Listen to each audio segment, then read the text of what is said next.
The 3 ways to win your obstructive sleep apnea long-term disability claim. Obstructive sleep apnea, known as OSA, is a condition in which your breathing stops involuntarily for a brief period of time while you sleep. Now, as you breathe, air flows from your mouth and nose into your lungs. However, with OSA, the normal flow of air is repeatedly stopped throughout the night because the airway space in the throat is too narrow. I know that firsthand because my husband has this. So what are the disabling symptoms of sleep apnea? Sleep apnea causes decreased oxygen to your brain and to your body. Now, this will cause poor sleep quality, daytime drowsiness, and a lack of focus or clarity. You might also experience other symptoms that can be just as disabling.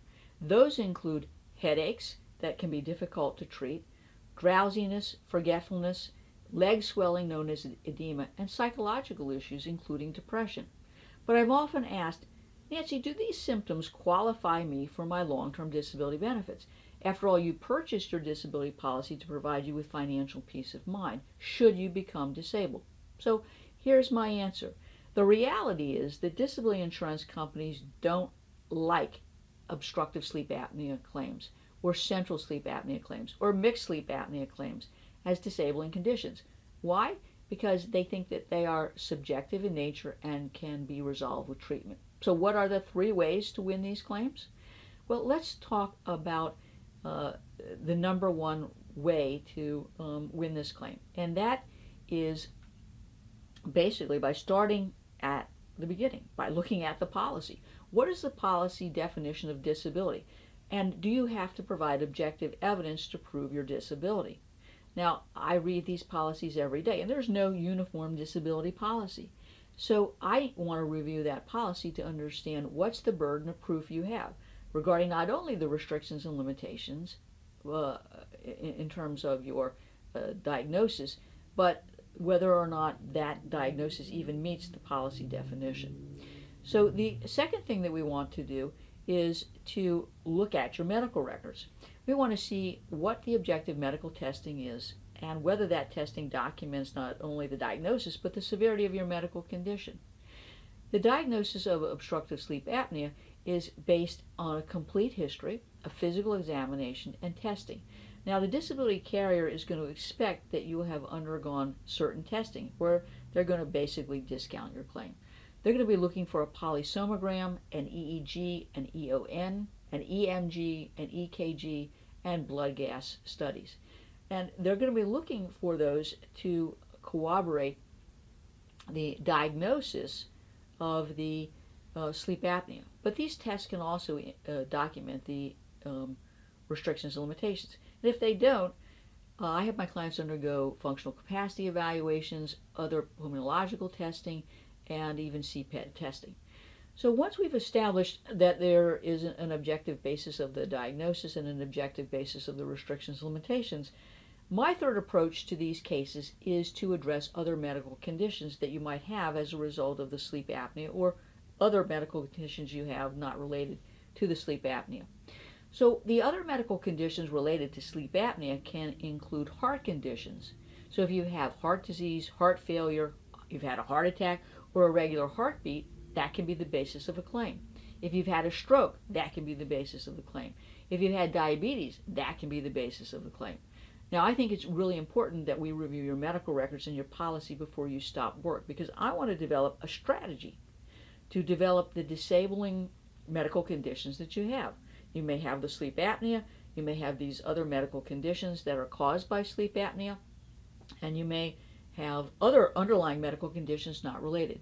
So the third way to win this case is to argue that either you're disabled by one or a combination of all of these medical conditions.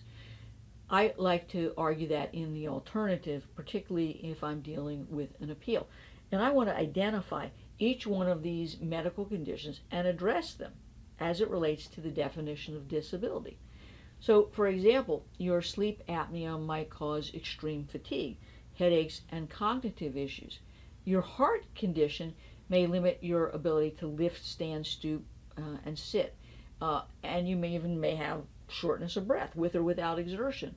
So I want to argue, look, here's the sleep apnea, here's the heart condition. I want you to look at each one of these individually, and then I want you to look at the interaction of all these disabling conditions. I take a holistic approach to a private individual or ERISA disability claim. These are not easy claims to win, in my view, without representation.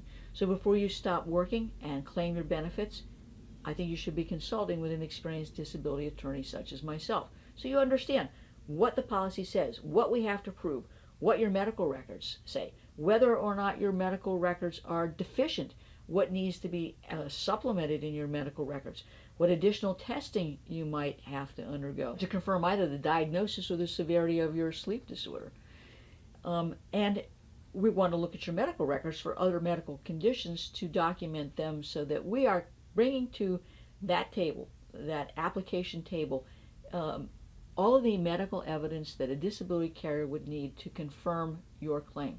Now, if the disability carrier wants to know about your use of treatment, such as the continuous positive airway pressure device, the bilateral positive airway pressure device, or whether you've had surgery, that's something we're also going to address, because carriers often discount these claims. They think you should be cured with the use of these devices. So in my application and even in the appeals, I address why you have undergone that treatment and it hasn't been successful. So I'll get the statement of your doctor.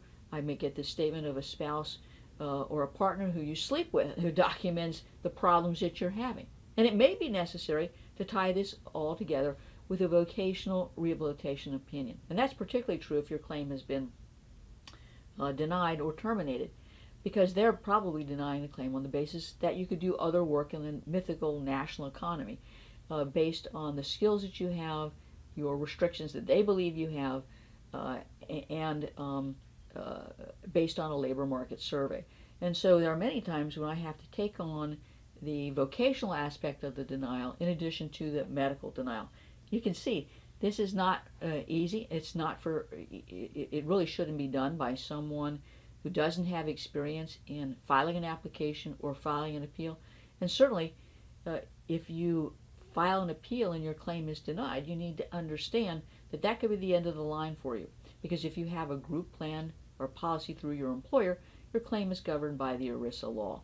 And under the ERISA law, that appeal is the trial of your case. No new evidence is added. So you can see that this is a complex matter, and one in which you owe it to yourself and your family to have the experience of a disability lawyer such as myself. My appeal letters are 25 to 65 pages long.